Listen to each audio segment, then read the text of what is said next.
Okay, so may mga sagot na letter B, letter A, halo-halo kayo. But actually, ang tamang sagot dito ay Nosea. Okay. Ang daming sumagot ng letter D. And I get that kung bakit D yung sagot ng iba. Pero let's have a quick recap kung ano ba yung natutunan natin sa classical conditioning.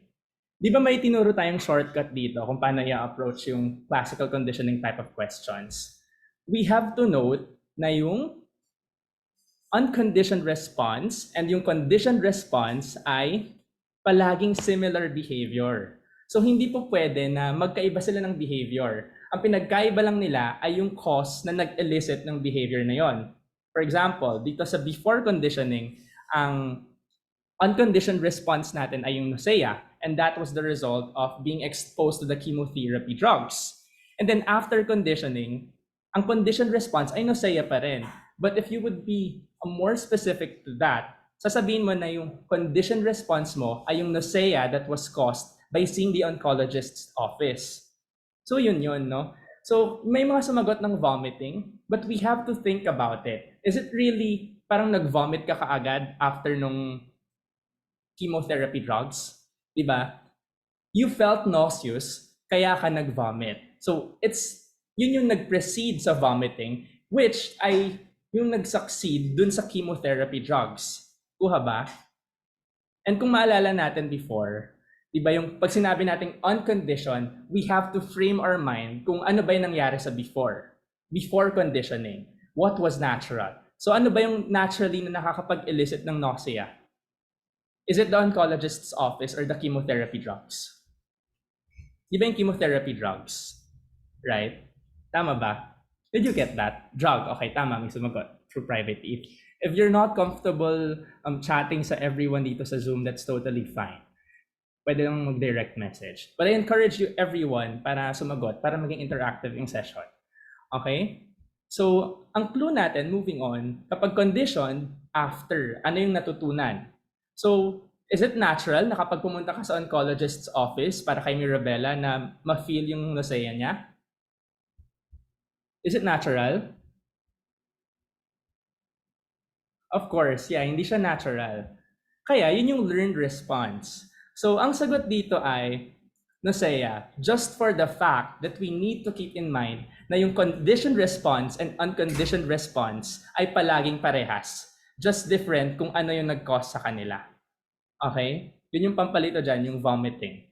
Similar dun sa scenario natin last week, yung sa public speaking operant conditioning example na Sarah is afraid of public speaking. And then we might confuse na yung behavior dun is the state of being afraid to do public speaking when in fact ang behavior lang dun ay yung pagpa-public speak. So we need to isolate the emotion and the actual behavior. Ganun din dito sa classical conditioning. Ano ba yung sumunod talaga dun sa unconditioned stimulus natin? Hindi natin pwedeng i-jump agad. So pampagulo yung vomiting dyan. Next question. Okay, bilisan natin. Madami tayong itatakal tonight. An experiment was conducted wherein the researcher took a box and placed a rat inside. He subjected it to electric currents which caused discomfort. The rat would scurry around the box and at times would accidentally knock a level, which would cause the current to be switched off. The rat started to repeat the action upon discovering that the level controlled the current. Now, after a few times, it was observed that the rat learned to deliberately press the lever, which allowed it to escape the current. This is an example of, ano sagot nyo? Is it positive reinforcement, negative reinforcement, positive punishment, and negative punishment? Okay, merong mga letter B, C, A. How about the others? Okay, daming A. Madaming A. May letter C. Okay. Recap tayo. Well, last session, para sa mga free review participants, this is what we discussed. No? So ngayon, let's recall kung ano yung sinabi ko sa inyong mental framework na kailangan yung gamitin kapag may mga ganitong style ng questions, may mga operant conditioning problems. So, this is what I said na gamitin nyo sa utak nyo para ma-distinguish kung ano ba yung sagot. So, you first ask what's the behavior. Basahin mong mabuti yung sample problem. And from there, malalaman mo kung ano yung behavior talaga na tina-target. Huwag kang ma-confuse sa kung ano yung mga panggulo doon. And then, minsan, implied siya, minsan explicit, sinasabi kung ano yung outcome. So you also need to discover that. Ano yung outcome? Ano yung nangyari doon sa scenario? Was the behavior increased or was it decreased? And then from there, i-cross out mo na agad. Kung increased, i-cross out mo na lahat ng punishment kasi automatically that's reinforcement. So pagka-cross out, you just have to ask kung may natanggal or may nabawas, and that's how you can decide kung positive ba siya or negative. Pero try nating ilapat dun sa example natin kanina. First step, ano yung behavior? Paki-chat naman, ano yung behavior na nabasa nyo from the question? Sige nga. Dapat ito yung practice natin. Umpisa pa lang, alam mo na yung behavior. Okay, someone said discomfort. Start to discovering. Discomfort 2. Knock the lever, scurry. Ang daming verbs, right? Kuha ko yung confusion ng that. Pero, tignan natin ulit. Basahin niyo ulit. After a few times, it was observed that the rat learned to deliberately press the lever. Yan yung keyword nyo, learn. So meron siyang natutunan na bagong behavior, and that's to deliberately press the lever. And when we say learn, di ba automatically something na bago, may bagong behavior. So from zero, nag-increase yung behavior na yon kasi nga na-learn niya yung behavior. So is that reinforcement or is that punishment? Ano yung outcome? Correct, reinforcement. So kapag ganyan, alisin mo na lang, kapag may nakita kang punishment sa question, positive or negative, tanggalin mo na yan. No? Alam mo na rin dapat. So from there, tatanungin mo yung sarili mo ulit. Was something added? Was something removed? Hanapin niyo yung keyword. Pwede hanapin niyo yung keyword for me. No? May sumagot negative reinforcement. Bakit? Ano yung tinanggal? May tinanggal ba? Someone said positive reinforcement. Escape the current. Current. Switched off. Added. Added. Okay. Sige. Let's see. So, ito yung keyword dyan. Cause the current to be switched off. Bakit? Kasi, kapag inaano niya yung lever, di ba, nawawala yung kuryente. So yun yung nagkakos sa kanya para i-press yung lever repeatedly nung na-learn na niya yung behavior. Kasi nga, na-switch off yung current. Nakuha ba? Nawala yung current, kaya natutunan niya na paulit-ulit i-press yung lever. So yung switch off, anong keyword to? Is it positive? Is it negative? Anong clue nyo? Negative. Correct. So kaya ang tamang sagot dyan ay negative reinforcement. Kuha? Okay. Meron mga nagtanong if we can expound on this, but unfortunately, we can't at this time kasi meron pa tayong ibang topics na gusto nating i-cover, and besides, this is a topic from the previous session, so I'm just giving you a glimpse kung paano namin dinadissect yung mga problems. And if you're interested in a review that does that, then maybe you can consider enrolling in the program, which we will be showing to you later. And then last question, for a recap quiz. Sabi dito, an experiment was conducted wherein the researcher took a box and placed a rat inside. So he subjected it to negative stimulus. Huwag niyong pansinin yung ano dyan, yung red. Mali pa rin yung sagot na yan. Okay, bonus. He subjected it to electric currents which caused discomfort. Ito rin pala yung kanina. Really sorry about that. Ito yung last problem. Okay, nalutang ako dun. Last question for a recap quiz. Samantha observes her colleague Emily receiving praise from their boss for completing a project ahead of schedule. Inspired by Emily's recognition, Samantha begins to work diligently on her own projects, hoping to receive similar praise from their boss. What kind of reinforcement is being used here? Okay, anong sagot? May mga sumagot ng letter A, What's letter A? It's positive reinforcement. May sumagot ng D, none of the above daw. D, A, C. Okay, ang dami halo-halo yung sagot. Okay, may nag-chat ng totoong answer. Okay, reveal na natin agad. Tamang sagot dyan, none of the above. Okay, bakit none of the above? Sa mga TO1 dito, ano yung sagot talaga dito? Anong tawag dito sa reinforcement na to? Nalala nyo ba? Okay.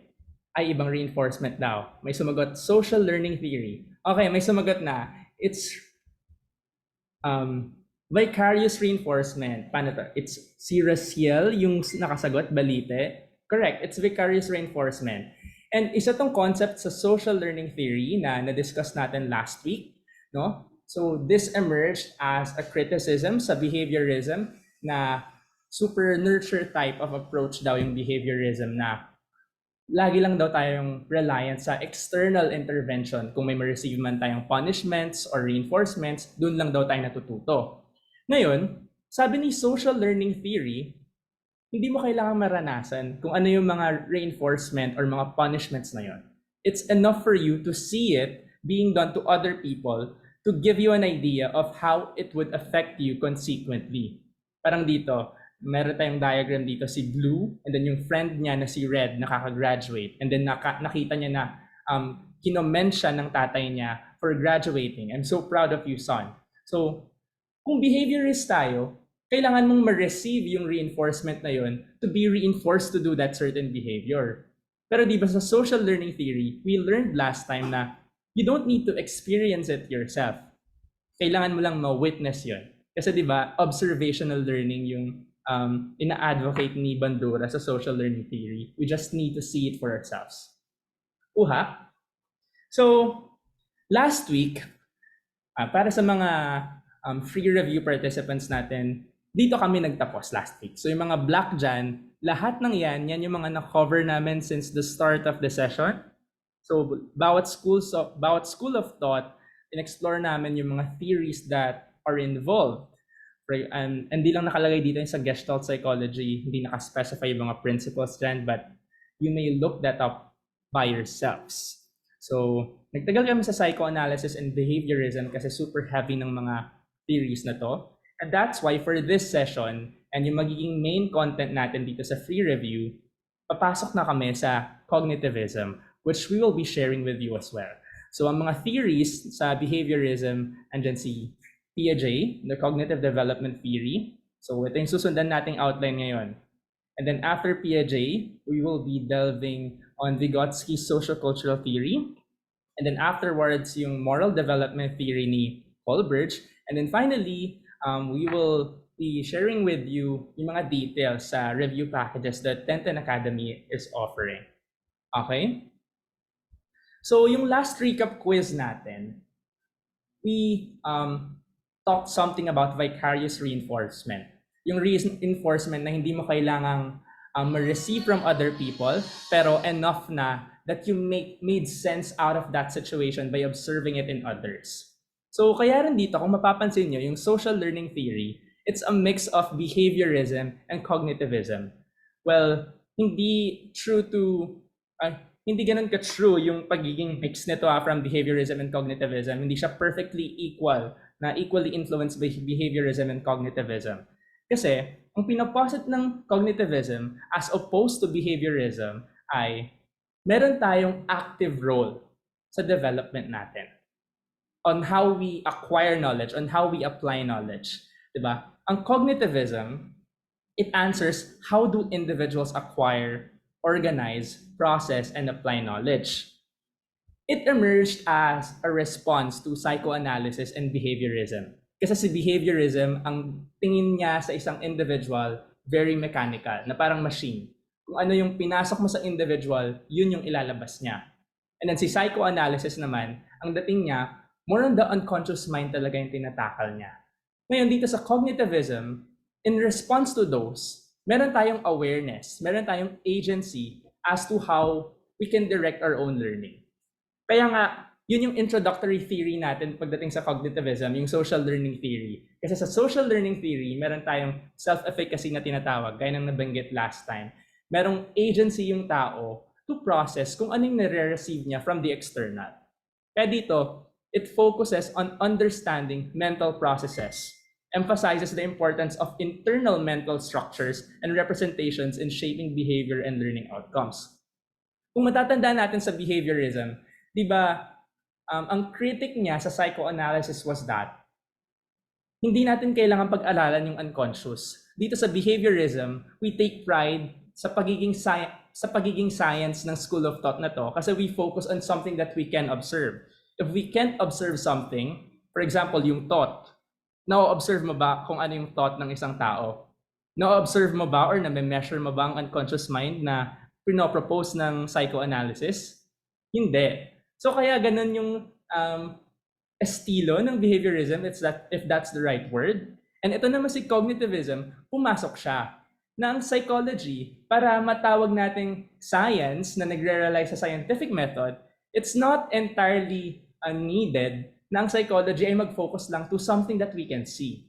Kasi meron mga mental processes that can actually be studied by doing the scientific method. And that's what cognitivism is all about.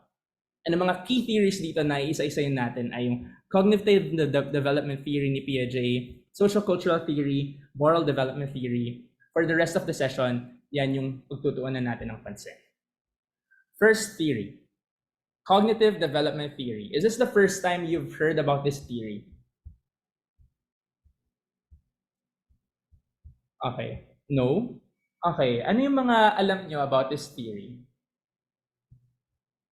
Any words that come out of your minds? Any associations?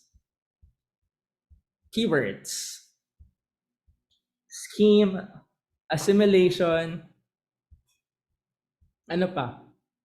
But yeah, correct. These are actually concepts sa cognitive development theory ni Piaget. Someone said object permanence. Yeah, pag-uusapan natin ito mamaya. Someone said children, conventional, sponge, egocentrism, pre-operational. Okay. So, ang proponent ng cognitive development theory is actually Jean Piaget. So, isa siyang Swiss psychologist. So, just like any cognitivist, in-emphasize ng theory nito ni Piaget na merong active na role ang bata in constructing their understanding of the world. No? And he proposed na yung progression ng bata sa lifespan, nagpro-progress siya through distinct stages of cognitive development, each characterized by specific cognitive abilities and limitations. So ano to? Bakit saan galing tong progression na to? Before, nung wala pa yung mga developmental theories natin, ang mga psychologists, ang tingin nila, well, not just psychologists, but the public, ang tingin nila, ang mga bata ay mga miniature adults lang.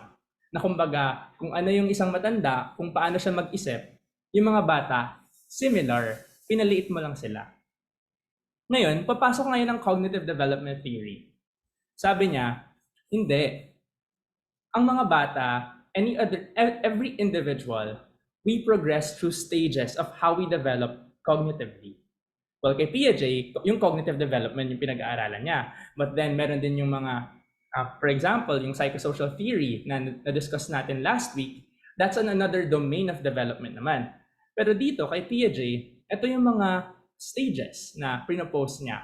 Kapag 0 to 2 years old, nasa sensory motor stage ka, 2 to 7, pre-operational, 7 to 11, concrete operational, and then 12 above, that's the formal operational stage.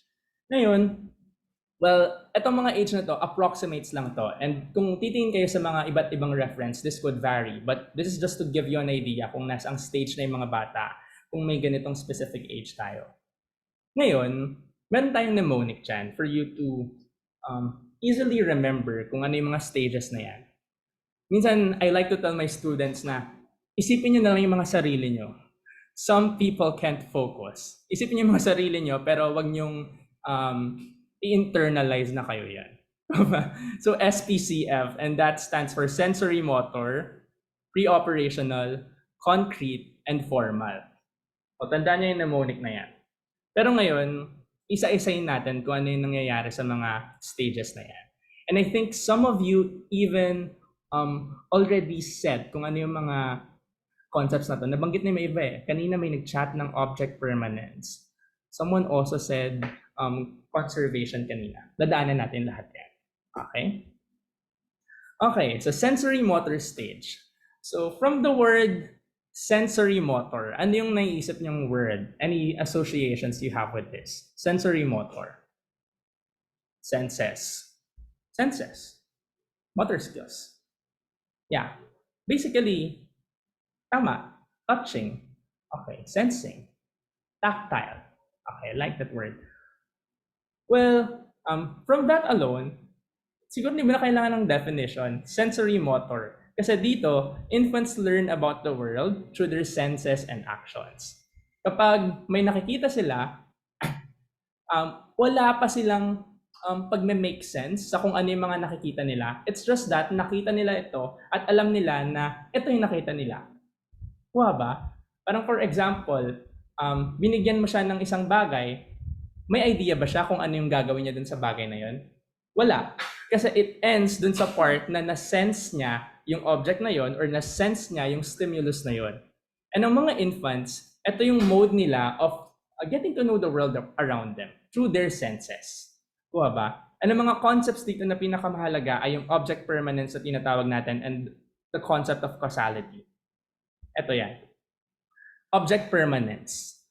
Okay, it's the understanding that objects continue to exist even when they are not seen or heard. Sino dito yung may alam ng konsepto ng object permanence? Sige nga. Or saan nyo madalas na ma-observe ang manifestation ng object permanence pagdating sa mga bata? Peekaboo. Yeah, yan yung nasa picture natin. And mama. And to give you an explanation kung bakit example yan ng object permanence. Kapag sinabi mo kasing object permanence, ito yung isa sa mga critical na kailangan ma-develop ng mga infants kapag nasa 2 years old na sila, kapag nasa end na sila ng sensory motor stage. Kasi sa simula, wala pang object permanence sa mga baby. Ibig sabihin yan, kunyari meron kang baso.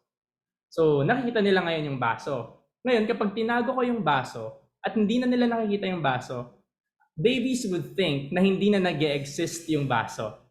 From the word permanence ng object. So, very temporary lang. Kung ano yung nakita nila at the time, yun na yung nag-e-exist. Pag nawala na sa paningin nila, hindi na siya nag-e-exist. Kaya di ba sa peekaboo, kapag itbulaga yung mga bata, tawa sila ng tawa kapag ginagawa yun sa kanila kasi parang nawawala yung tao tapos biglang babalik. And that's an object permanence. Kaya tawang-tawa yung mga baby kapag ginagawa niya yun sa kanila. Kuha ba? Okay, may nag-chat. Alam niya, sir, that an object is existing na po, kaya hinahanap po nila like their toy po. Correct. And gaya ng nasabi kanina, at birth, hindi pa nade-develop ang object permanence. Kasi ang sensory motor stage, meron tong levels pa nga eh. Levels within this stage. And then sa final level na yon, doon nade-develop yung object permanence. Kuha? Okay. Pa-thumbs up naman kung nakuha natin yun. Dami natin dito sa Zoom ngayon eh. Okay. Is that the reason po why they want na paulit-ulit yung actions to play with them? It could be that way. Pero ang keyword dito sa sinabi mo ay paulit-ulit yung actions. So, we're referring to object dito sa object permanence. So, that could be a different concept kapag action na yung pinag-uusapan natin. Kuha? Moving forward, causality. So, recognizing cause and effect relationships between events or actions. So, di ba very basic pa nga lang yung understanding ng mga infants so world around them dito sa age na to. So, kunwari, meron silang tinouch na something na malamig, such as an ice cream. So kapag tinouch ko pala to, malamig. So, ganito pala yung feeling ng malamig. Causality. Medyo self-explanatory. Kuha ba? Okay. So sa next stage, ideally, bit-bit mo na yung object permanence dito. Kapag 2 years old ka na, alam mo na nag-e-exist yung mga bagay kahit hindi mo pa sila nakikita. Pero dito sa pre-operational stage, marami pang mga kakulangan yung mga bata when it comes to their mental faculties. Dito, children develop language and symbolic thinking but struggle with logic. I-dissect natin yung word. Pre-operational. Ano bang naiisip natin when we say operational?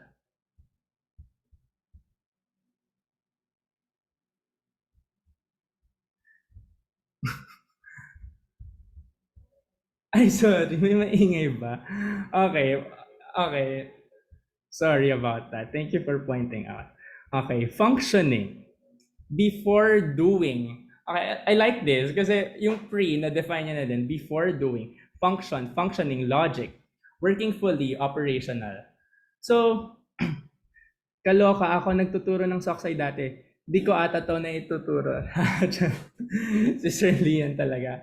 So, operational. Pag sinabi nating operational, bigyan mo ako ng isang bagay and then I can do something about it. I can manipulate it in my mind.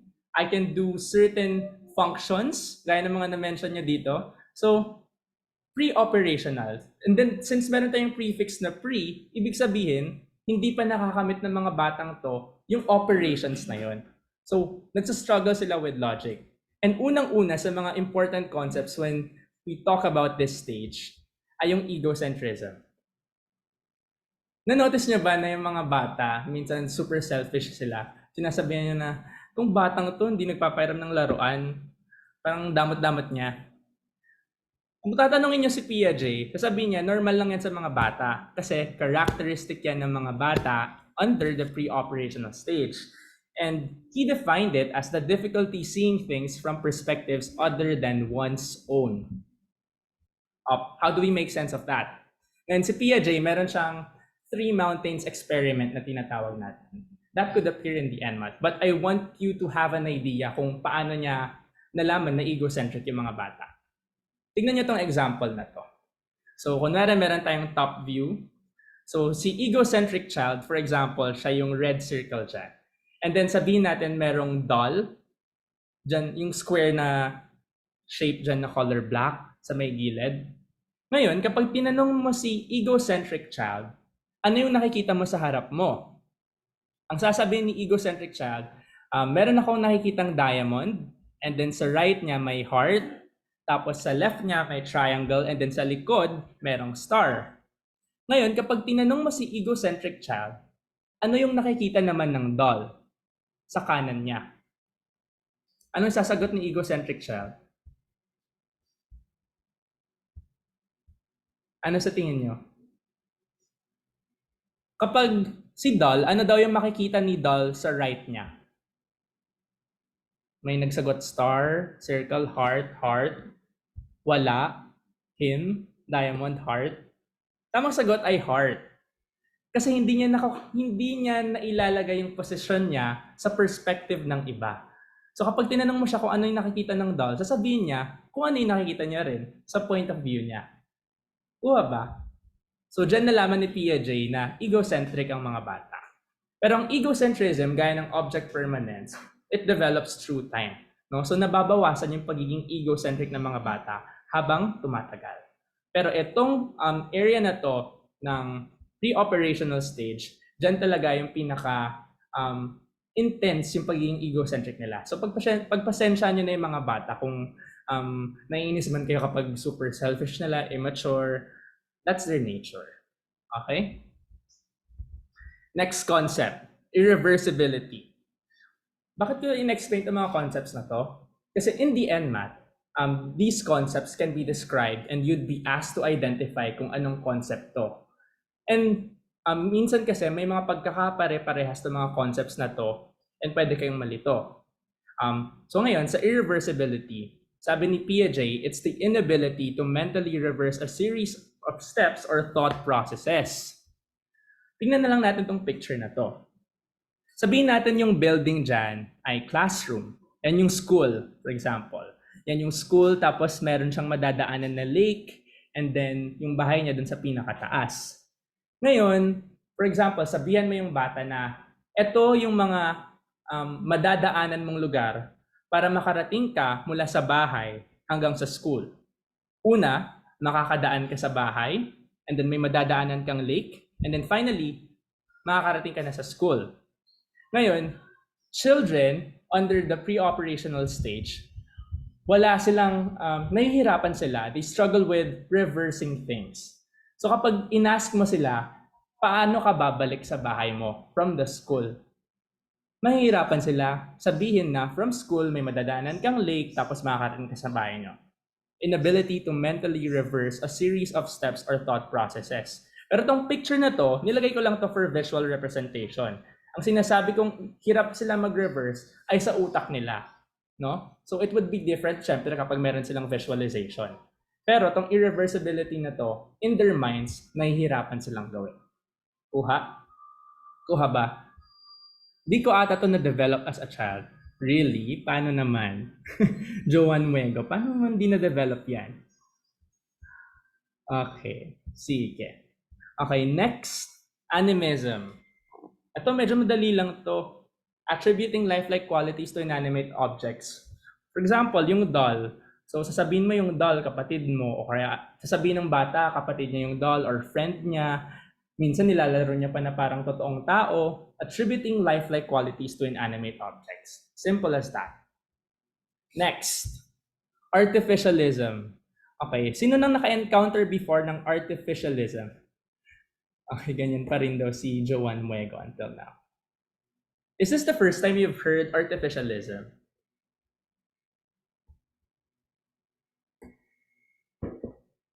No po. Yes po. Okay, can you define what's artificialism sa mga may alam na? Not the formal definition, but how you understood the concept. Powers. Yung nag-chat powers daw.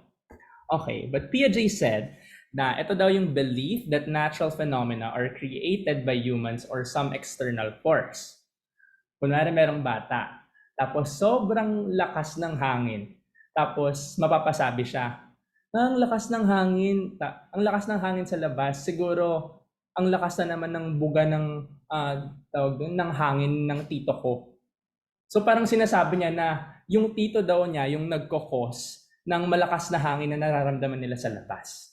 So in-attribute niya yung natural phenomena na hindi naman kayang gawin ng isang human, tapos sinasabi niya na kaya niya yung gawin.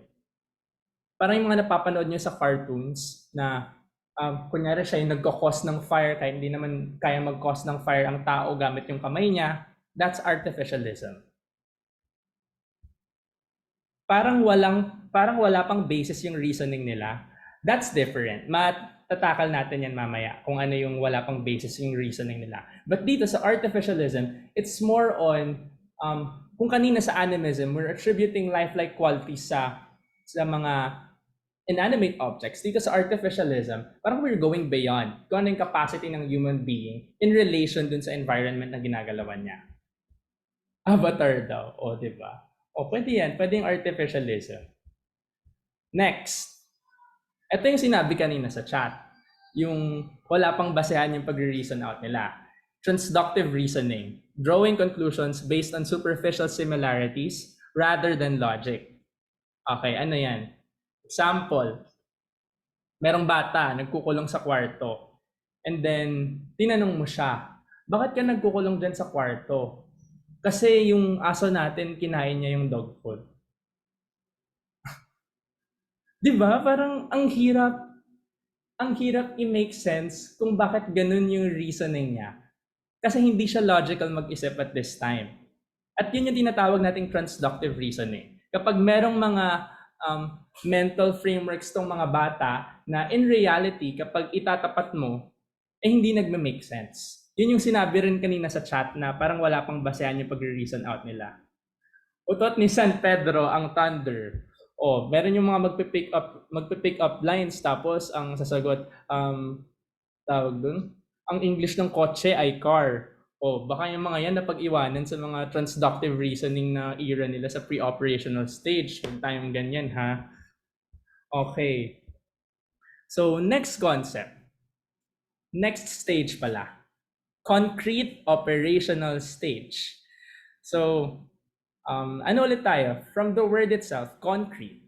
operational. Kung kanina pre-operational, before ang keyword natin. Dito sa concrete, na concretize. Mas, ano nangyari? Mas naging concrete yung understanding ng mga bata sa mga events and pwede na silang mag-perform ng mga simple operations. Okay, ano yung mga yan? Concepts natin, conservation, classification, and seriation. Isa-isayin natin. Number 1, conservation.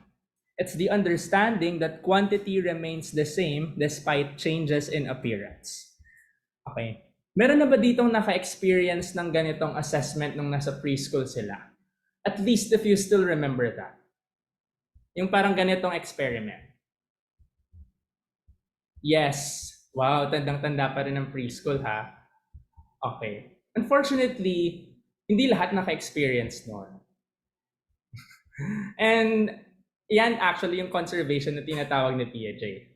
For example, bibigyan mo ng 3 lalagyan ng tubig yung bata.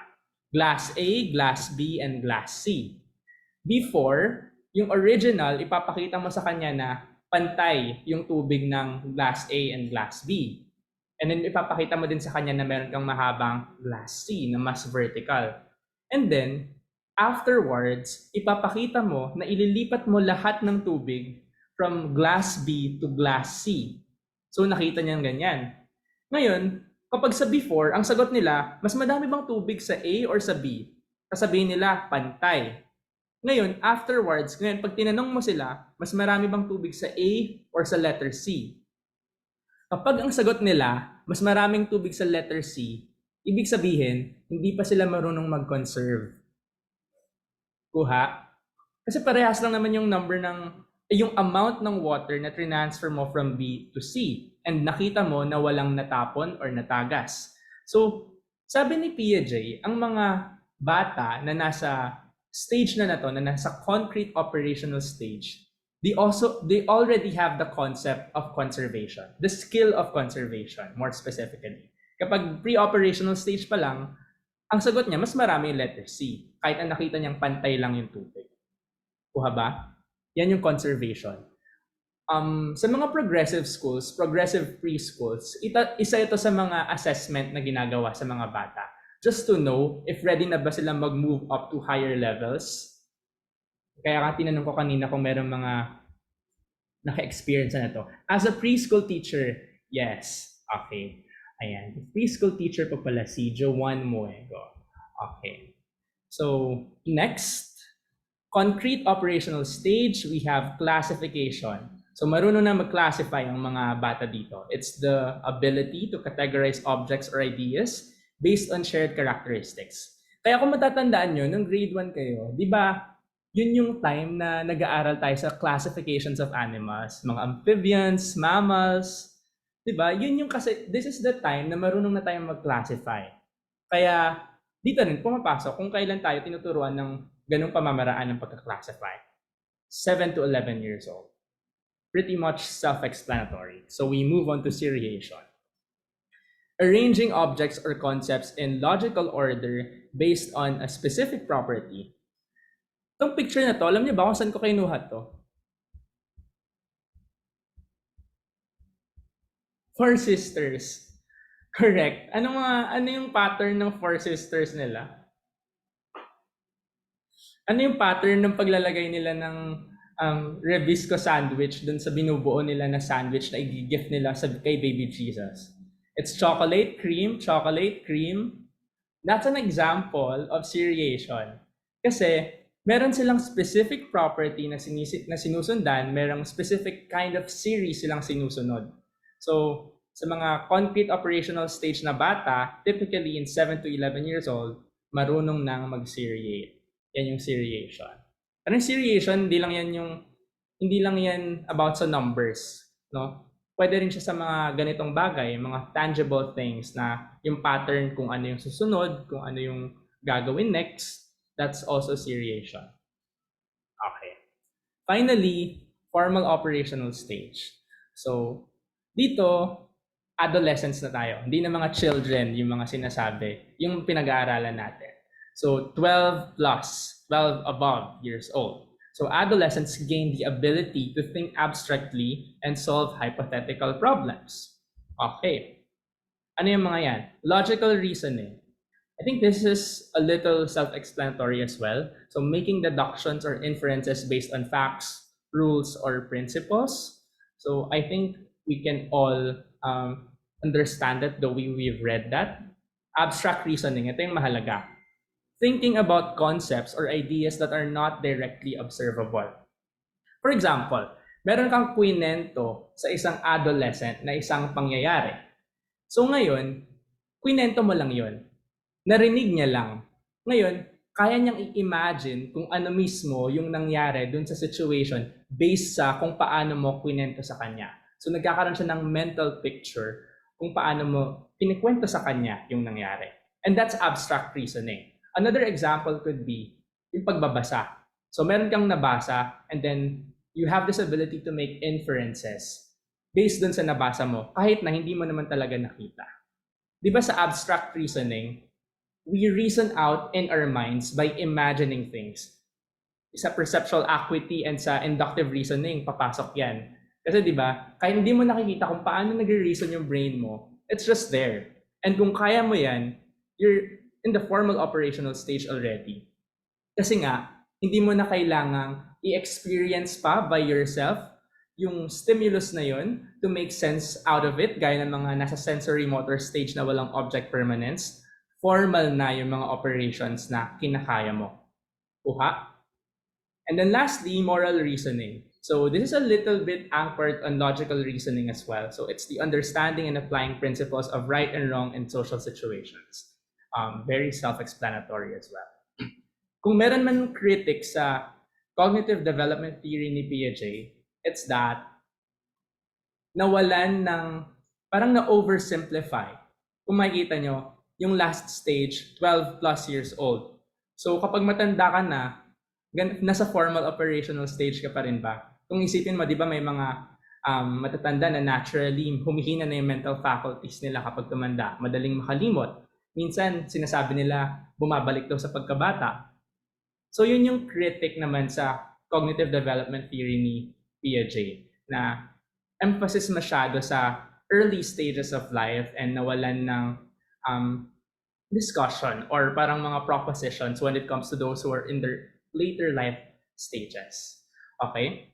So, under here kay Piaget, meron tayong tinatawag na adaptation process. So, kung sa behaviorism, they posited that the way we learn could only be through classical conditioning or operant conditioning. Sa cognitive development theory ni Piaget, sabi niya, we learn through adaptation.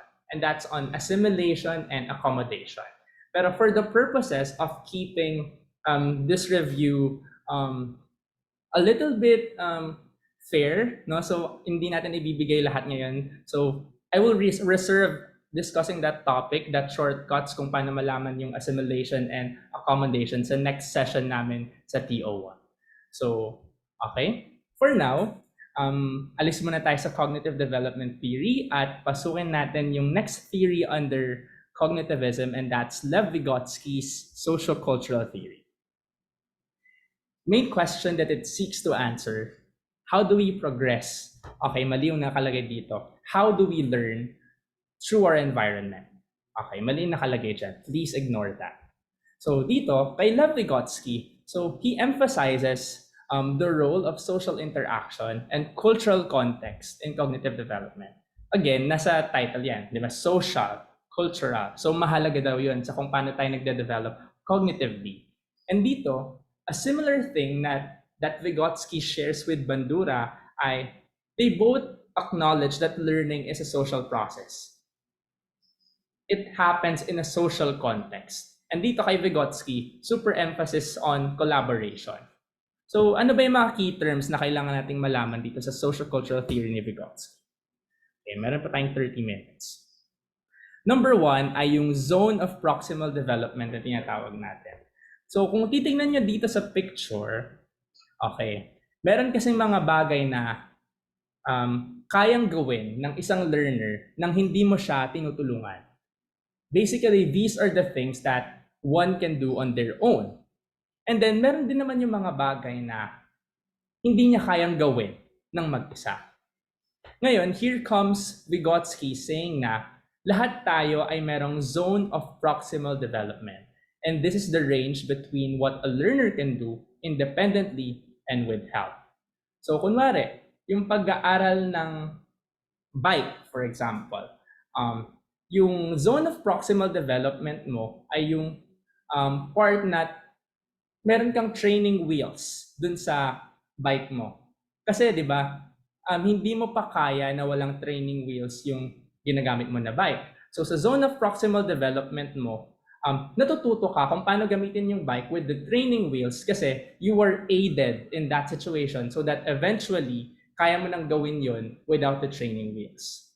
So meron tayong ganong area sa ating development. Although ang critic kasi dito sa social cultural theory ni Vygotsky, this is too abstract. How can you measure kung nasan yung ZPD mo? Diba? So it's very conceptual. Ganun yung atake ng social cultural theory. But nonetheless, another important term dito ay yung MKO na tinatawag natin. MKO could be anyone. It's someone with greater understanding or expertise in a certain setting. And ito naman yung maganda sa theory ni Vygotsky, no? Hindi siya confined to a classroom setting kung paano tayo natututo. Kasi kapag sinabi nating MKO, it could be your peer, it could be your friend na mas magaling lang sa'yo in this certain thing. For example, yung pagsusulat ng calligraphy, mas magaling siya sa'yo dahil tinuruan ka niya. Yung friend mo na yun yung MKO mo. The more knowledgeable other pagdating sa pagsusulat ng calligraphy. Someone with greater understanding or expertise in a certain thing. And then kung sa classroom naman, yung setup, ang MKO mo doon ay yung teacher. Although, this kind of concept has been heavily criticized. Ito yung tinatawag natin na banking model of education na ang tingin lang sa mga estudyante ay mga empty vessels, mga receptacles of knowledge, and yung teacher lang yung pumupuno. Dito sa social cultural theory ni Vygotsky, they acknowledge that this MKO can be literally anyone. Just someone that could help you na ma-achieve yung bagay na previously hindi mo kayang gawin on your own. And yung process na yun, okay, sorry sa ano. And yung process na yun ay tinatawag nating scaffolding. Hala, nabasag. Walang nabasag, kayo mag-alala. Scaffolding yung tawag doon sa temporary support provided by an MKO to help learners bridge the gap in their ZPD. So dito sa scaffolding, we're talking about the process. Sa ZPD, we're talking about the area, the space. And the MKO, we're talking about the external intervention. So yun yung pagkakaiba-iba nila. Example. Okay. Sabihin natin, merong mga elementary students na natututo sa addition. So sabihin natin, kaya niya yung mga basic addition exercises such as 2 plus 2, pero hindi niya kayang mag-plus ng mga 300 plus 647. So dito, ang ZPD niya ay yung mga addition problems that are more challenging than what the child can do alone but are achievable with assistance. Okay, let's break that down. Kunyari, hindi niya alam yung mga ganitong certain types of operations. Kung hirap siya sa pagpa-plus ng 3-digit numbers at kaya niya mag-plus ng mga 1-digit numbers, then maybe ang kailangan mong pagtuunan ng pansin muna ay kung paano siya mag-plus with 2-digit numbers. Kasi that's the zone of proximal development. Kasi hindi niya pa kaya dun sa 3-digit numbers, diba? So dun ka muna sa gitna. Yun yung ZPD niya. And in this case, sa picture na to, ang MKO ay yung teacher or pwede rin yung peer. Kasi di ba yung nasa photo, may mga kasama siya dyan. So let's not limit the MKO to the teacher na nagpa-facilitate ng learning. So it could be the teacher or peer who provides guidance and support to the child in solving the more challenging addition problems.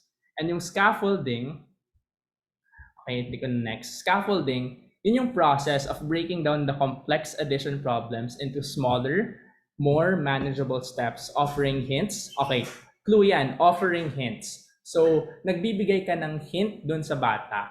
Kasi parang nagbibigay ka ng stepping stone sa kanya to progress on that more complicated level sa learning niya in addition and providing encouragement as needed.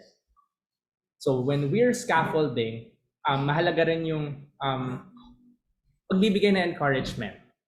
so that successful cognitive development could progress. And that's on social cultural theory.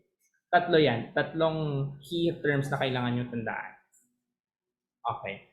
So, tapos na tayo kay Vygotsky. And meron bang mga tanong dito? Ala kayo, sino yung nagagalit sa nagluluto kanina? Sa slides po ang pin screen, di kayo. Uy, wag ganyan. Well, I feel like nakikinig naman tayo mabuti. No, kapag nandito pa kayo, pwede pa chat ng 0 just to give me an idea kung sino pa yung mga nakikinig at mga hindi nakikinig dyan. Okay. Okay, dami pa ha. Iba literal 0 talaga na tinay. Plus points for effort. Okay. Dami pa. Okay, thank you for your attention. Ngayon, nasa last theory na tayong ng ating cognitivist stream or cognitivist school of thought. At, okay, thank you sa mga nag-chat. Pasok na tayo sa moral development theory. Ito yung kaninang malindong question dun sa kay Vygotsky. Dito talaga yan. How do we progress morally through time? Unang tanong, bakit nasa cognitivism ang moral development theory ni Kohlberg? Well, ang sagot kasi dyan, kung matatandaan nyo kanina, yung moral reasoning ay nasa formal operational stage ni Piaget. The act of moral reasoning. And that is a cognitive process in itself. Kaya nagpa-fall sa cognitivism ang moral development theory, kahit na may pagka-philosophical yung atake nito. And that's true especially since Kohlberg is someone na nag-expand nung moral reasoning na sinulat ni Piaget sa theory niya. He built upon the work of Piaget, emphasizing the progression of moral reasoning through distinct stages. Sabi ni Kohlberg, kasi di ba meron na tayong developmental theory on cognitive development, kung paano tayo nagde-develop cognitively, and then meron ng psychosocial development theory, kung paano tayo nagde-develop sa social psyche natin, psychosocial domain natin. And then meron tayong mga ibang theories on maturation for the physical development. And paano naman sa morality? How does it differ sa mga tao kung paano nila nape-perceive kung ano ang tama at mali? And that is what Kohlberg is specifically interested in. Okay. So kay Kohlberg, merong tatlong stages. Merong tatlong stages and 6 na levels. So, ang first stage, pre-conventional. Ano naiisip niyo sa pag sinabing pre-conventional? Okay, i-dissect muna natin yung word. Before the usual. Great. Ano pa? Molding stage. What else? Anong naisip niyo? Kung kanina sa pre-operational, it's before operations. Kapag pre-conventional, what comes to your mind? Okay. When we say pre-conventional, from the word convention, we're convening on something. We're agreeing on something. So kapag sinabi natin pre-conventional, wala pa silang concept nun kung ano man yung agreed, kung ano ba yung nasa convention. Kaya yung mga bata, well, kung mapapansin nyo dito sa moral development theory ni Kohlberg, walang age dito. Kasi sinasabi ni Kohlberg na hindi lahat nakakaabot sa hanggang sa pinakadulong level or pinakadulong stage. Kasi yung iba nasa stuck lang sa pre-conventional, yung mga makikita ng utak. Yung iba naman umaabot hanggang doon. It varies through different people. So kapag sinabi natin pre-conventional, mas similar siya sa egocentric, mas sa self siya directed, not sa others. And ang unang level dyan ay yung obedience versus punishment. Okay. So dito, sa level na to, yung behavior daw natin, it's driven by avoiding punishment. For example, merong bilin sa'yo yung nanay mo na huwag kainin yung candy na tinabi niya sa ref. Ngayon, kung hindi mo man tawag doon, then sinabi niya yun sa'yo, di ba? Huwag mo kainin yung candy na nasa ref. Kung hindi, papaluin kita. Ngayon, kung hindi mo man kinain yung nasa ref na pagkain na sinabi ng nanay mo, kung nasa pre-conventional and obedience versus punishment level ka sa moral development mo, hindi mo yung ginawa kasi ayaw mong mapalo. Kasi you are avoiding punishment. Yun lang yun. Sa second level, under pre-conventional stage, we have this what we call individualism versus exchange. So dito naman, behavior is driven by self-interest and rewards. So it's not just avoiding something, it's about seeking something. So ang example dito, anak, galingan mo naman sa school. Kapag nakakuha ka ng maraming stars, bibigyan kita ng candy na favorite mo. So kung ginawa mo man yun at nasa ganitong level ka na ng moral development, ginawa mo yun kasi you're interested in receiving the reward pagkatapos ng behavior. Kuha? Ano mga examples na naiisip nyo dito when it comes to the individualism versus exchange? Siguro pwedeng example dito ay yung similar to the positive reinforcements na natutunan natin sa operant conditioning. Oh yes, may nagsabi. Kyla, correct. Positive reinforcement. Magsha-share ba ako o hindi? What's this? Is this something na tinatanong mo sa akin or ano? Sige, anyway. So that's on individualism versus exchange on rewards. When we say conventional, ano naman naisip nyo? Convention, from the word convention, convening, agreeing on something. So kapag sinabi natin conventional, meron tayong concept of standards. Correct. Sino si invoker? Invoker ba talagang pangalan mo? Or isa kang invoker talaga? Okay, anyway. So sa conventional, meron tayong dalawang levels. Yung good boy, good girl, law and order. Umpisan natin. Good boy, good girl, behavior driven by social approval. So dito, we're entering on standards. And kung merong standards, of course, merong social group. Kasi paano ka magkakaroon ng standards kung walang social group na nagko-convene to set these standards? Ang kayang example dito, for example, ang pagtingin mo kung tama or mali ay yung isang behavior ay kung matatanggap ka ba dun sa social group na nag-set ng standards na yun. For example, yung pagkukulay ng buhok. Ngayon, sa family niyo, for example, merong rule yung nanay mo na doon kapag nagpakulay ka ng ganitong buhok, i-disown ka namin. Ngayon, with your seeking na mapabelong dun sa primary social group na yun, which is your family, susundin mo yun kasi you want to feel accepted in that social group. And similarly, sa mga other social groups na meron tayo, perhaps group of friends, or sa school nyo na lang, or yan, kung paano ka manamit. Ang pangit ng ganitong pananamit mo, pero ikaw, meron kang gustong style, certain style that you want to express, pero ayaw mong gawin kasi sa tingin mo ma-judge ka, and you think it's morally wrong. So that's good boy, good girl under the conventional stage. How about yung law and order? Dito naman, ang lagi niyong tatandaan dito, it's about obeying authority and conforming to social order. Parang papasok na dito yung government, no? Kumbaga, larger social structure. Kasi kung sa good boy, good girl, social approval within our primary groups, dito sa law and order, mas interested na tayo in fitting in ensuring na merong social order dun sa bigger society na meron tayo. Example na lang yung mga pulis. Do you agree na lahat ng mga pulis ay kung ano man yung mga ine-enforce nila na batas, do you believe na morally right lahat ng mga batas na meron tayo? Lahat ng mga may mga nag-chat ba? No. Okay, bakit sa tingin nyo no?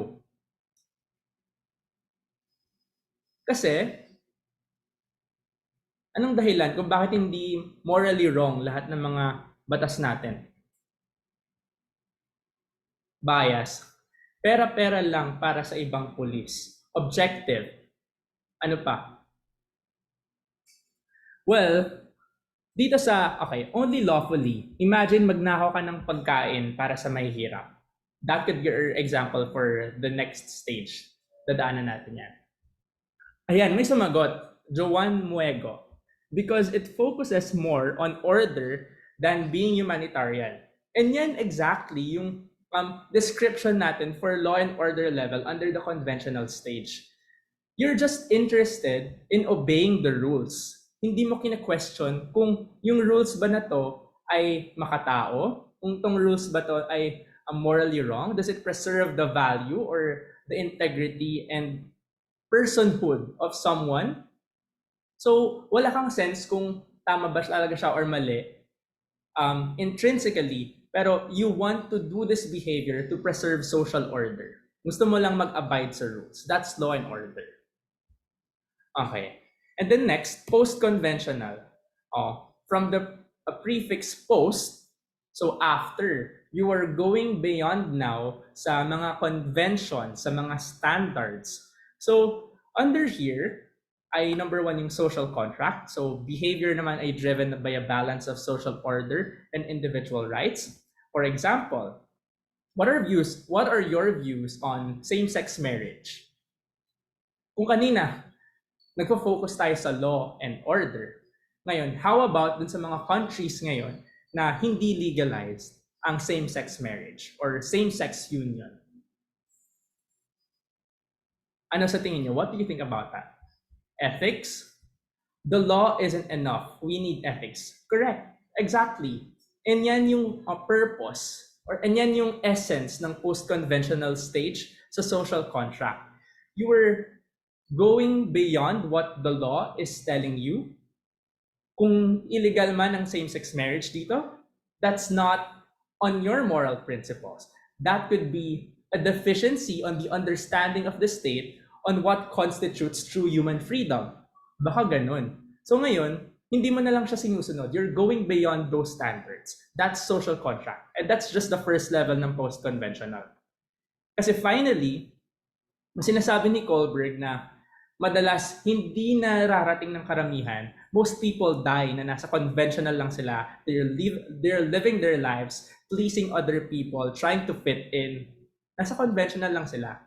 So ngayon, kapag meron ka ng universal ethical principle, itong final level ng moral depth theory ni Kohlberg, yung behavior mo, it's now driven by internal moral principles. So wala nang makakapag-shake sa'yo kung ano yung right or wrong kasi na-forge mo na sa sarili mo kung ano yung paniniwalaan mo. Kumbaga, very concrete na yung understanding mo ng morality in such a way na walang kahit anong standards na pwedeng makapag-intervene dun sa paniniwala mo na yun. Example, mga monks, di ba? These monks, they've achieved a certain amount of awareness in their lives na kung mapapansin niyo, madaming mga monks na tinatawag natin na stoic, no, very hindi naman sa walang pakialam, pero sometimes people say that it's being passive, but then sometimes it's just being actualized, no, kasi na-develop na nila kung ano yung mga bagay na nagmamatter, things that don't matter, what's right from what is wrong. So kapag na-develop mo na yun, it is said by Kohlberg na nasa universal ethical principle ka na talaga. Na meron ka ng mga pinangahawakan ng mga values, those are very well defined, and ready ka to apply it in your life. So yun yung last stage na hindi pinagdadaanan ng lahat. So in summary, okay, so we have pre-conventional, conventional, and post-conventional. So wala tayong mnemonics dito kasi itong mga levels, the mga obedience versus punishment and all that, these terms could vary depending on what text you're referring to. Kasi meron yung iba na wala naman talagang pangalan sa level but they have a description for it. So ang ginawa natin dito, in-internalize natin kung ano yung mga levels na yun para in the NMAT, kung makita nyo man, alam nyo just by understanding it, just by looking at the question, kasi you have an idea of what it means. So sa ngayon, yun lang muna. We will end on that. Para sa mga TO1, next week meron tayong quiz. So doon ka nang ituturo yung iba na mga pinasadahan natin ngayon. Because this is a free review. So far, we have finished 6 schools of thought, structuralism hanggang cognitivism. So, ayan. Before we end, para sa mga interested sa review packages ng Tenten Academy, especially now na malapit na yung May exam ng NMAT, I would like to introduce to you the packages that we offer at Tenten. So, we have experienced several milestones already from before na nagsimula in before the pandemic na puro online lang yung sessions na ginaganap natin, Tenten's Academy continues to expand, not just in the number of students, but in the modalities that we offer.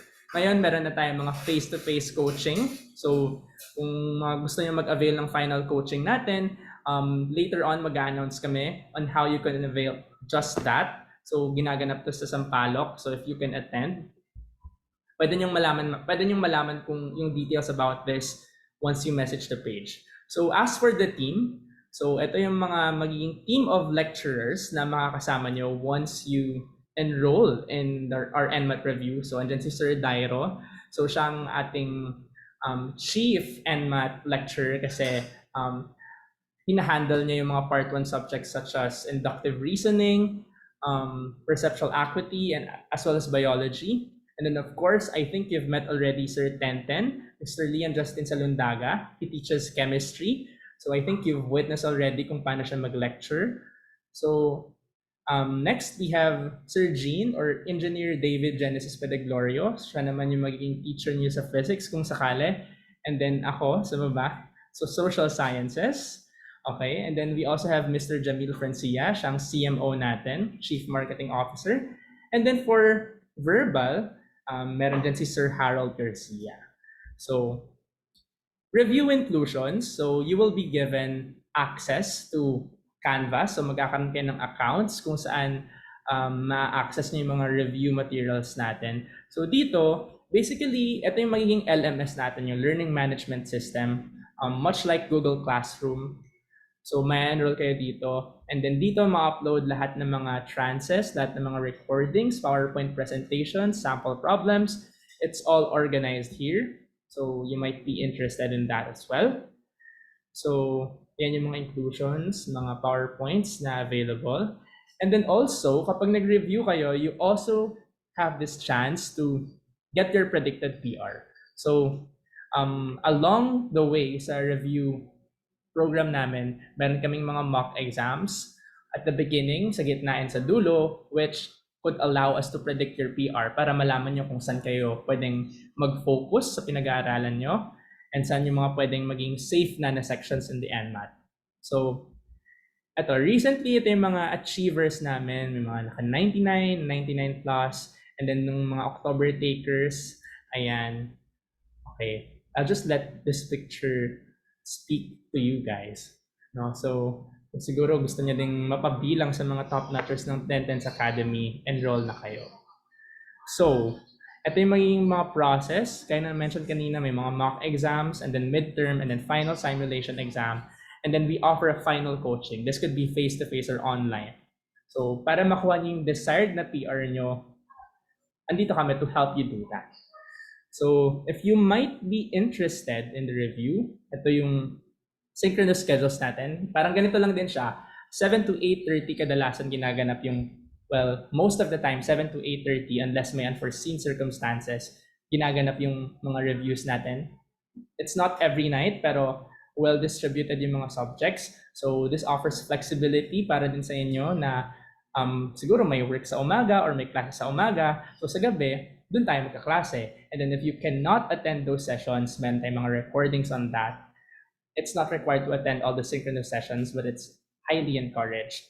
So if you are interested in availing our packages, meron kaming group discount. So hanap kayo ng 6 yung mga kaibigan na gusto mag-enroll, or kahit hindi kaibigan, bahala kayo.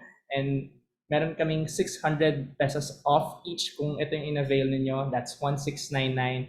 And then, meron din namang individual slots. That's on you. And, ayun. So, if you have any questions, please feel free na mag-chat sa Facebook page ng Tenten's Academy. And sana meron kayong natutunan sa ating session. Okay? Thank you so much, guys. Bukas meron ulit tayong free review, so you don't want to miss that out. I think, ano yung subject bukas? Is it verbal? I'm not sure, but we will be announcing the same link sa ating Facebook group if you might be interested in that. That's it for tonight. Thank you so much, guys. Sana may natutunan kayong bago. I'll see you again soon. Hopefully, sa mga hindi pa enrolled.